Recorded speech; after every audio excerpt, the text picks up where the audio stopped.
World cinemascope நேயர்களுக்கு வணக்கம். சித்தி டு திருமகள் சீரியலோட மகா சங்கமத்துக்கு அப்புறமா சன் டிவி மறுபடியும் ஒரு சங்கமத்தை கொண்டு வந்திருக்காங்க. பிரைம் டைம்ல சன் டிவி பூவே உனக்காக சீரியலுக்கும் வானத்தை போல சீரியலுக்கும் மகா சங்கமத்தை கொண்டு வந்திருக்காங்க. எப்பவும் போல இந்த சங்கமத்தை 1 மணி நேரம் டெலிகாஸ்ட் பண்றாங்க. ஆல்ரெடி வானத்தை போல சீரியலுக்கு அர்பன்ல மட்டும் இல்லாம அர்பன் பிளஸ் ரூரல்லையும் நல்ல ரேட்டிங் கிடைக்குது. பட் பூவே உனக்காக சீரியலுக்கு அர்பன் பிளஸ் ரூரல்ல மட்டும்தான் நல்ல ரேட்டிங் கிடைக்குது. அர்பன்ல டவுனாக தான் இருக்கு. அவுட்டர் சைடில் மட்டும்தான் பூவே உனக்காக ரீசனாக நல்லா ரீச் ஆகிட்டு வருது. ஸோ பூவே உனக்காக சீரியலுக்கு ப்ரமோஷன் பண்ணுறதுக்காக இந்த முறை வானத்தை போல சீரியலோட மகா சங்கமாக கொண்டு வந்திருக்காங்க. மகா சங்கம கான்செப்ட் எல்லா சேனலுமே காமனாக பண்ணுறது தான். பட் இதில் சன் டிவி கொஞ்சம் டிஃப்ரெண்ட்டாக யோசிச்சு வேறு மாதிரி பண்ணியிருக்காங்க. ரீசெண்டாக சித்தி டு திருமகள் சீரியலுக்கு மகா சங்கமத்தை டெலிகாஸ்ட் பண்ணாங்க. அதில் ஆக்டர் சஞ்சீவை முக்கியமான கேரக்டரில் கொண்டு வந்தாங்க.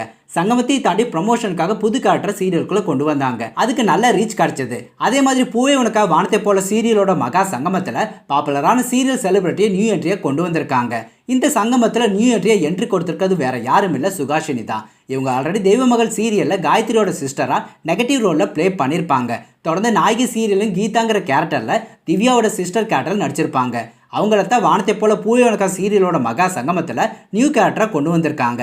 சுகாஷினி இந்த சங்கமத்தில் அமுதாங்கிற கேரக்டரில் அசிஸ்டன்ட் கமிஷனராக என்ட்ரி கொடுத்துருக்காங்க. ரொம்ப நாள் கழிச்சு மறுபடியும் சன் டிவி சீரியலில் சுகாஷினி என்ட்ரி கொடுத்துருக்காங்க. இவங்க நாயகி சீரியலுக்கு அப்புறமா ஆடியன்ஸ் எல்லாருமே ரொம்பவே மிஸ் பண்ணியிருப்போம். இப்போ மறுபடியும் சன் டிவி சீரியலில் வந்துட்டாங்க. சுகாசினி போலீஸ் கேரக்டரில் இப்போ தான் ஃபஸ்ட் டைம் ப்ளே பண்ணுறாங்க. இந்த கேரக்டரில் நடித்ததை பற்றி சுகாசினி அவங்களோட இன்ஸ்டாகிராமில் பெருமையாக சொல்லியிருக்காங்க. ஃபஸ்ட் டைம் போலீஸ் யூனிஃபார்ம் போட்டு இந்த கேரக்டரில் நடிக்கிறேன், இதை ரொம்பவே ஹாப்பியாக ஃபீல் பண்ணுறேன்னு சொல்லியிருக்காங்க. பட் இவங்களை இந்த சங்கமத்தில் கொண்டு வந்தது ப்ரமோஷனுக்காகவும் ஆடியன்ஸை என்டர்டெயின் பண்ணி இந்த சங்கமத்தை ரீச் பண்ணுறதுக்காகவும் தான். சேம் இதே மாதிரி தான் போன சங்கமத்தில் ஆக்டர் சஞ்சீவை கொண்டு வந்தாங்க. இப்போ சுகாசினி வந்திருக்காங்க. சன் டிவி தொடர்ந்து 2வது சங்கமத்தில் பாப்புலரான சீரியல் செலிபிரிட்டியை கொண்டு வந்திருக்காங்க. இந்த பூவே உனக்காக வானத்தை போல மகா சங்கமம் ஆடியன்ஸ் கிட்ட எந்த அளவுக்கு ரீச் ஆகுது, இந்த சங்கமத்துக்கு என்ன ரேட்டிங் கிடைக்க போகுதுன்னு வெயிட் பண்ணி பார்க்கலாம். சன் டிவியில் அடுத்ததாக லான்ச் ஆக போகிற புது சீரியலோட ப்ரோமோ இப்போ லான்ச் ஆகிடுச்சு. ஸோ அந்த ப்ரோமோ பற்றி அந்த புது சீரியலை பற்றி அடுத்த வீடியோவில் பார்க்கலாம். ஸோ இந்த வீடியோ பிடிச்சிருந்தா லைக் பண்ணுங்கள், எப்பவும் போல சேனலுக்கு சப்போர்ட் பண்ணுங்கள். மீண்டும் அடுத்த வீடியோவில் சந்திக்கலாம். பாய்.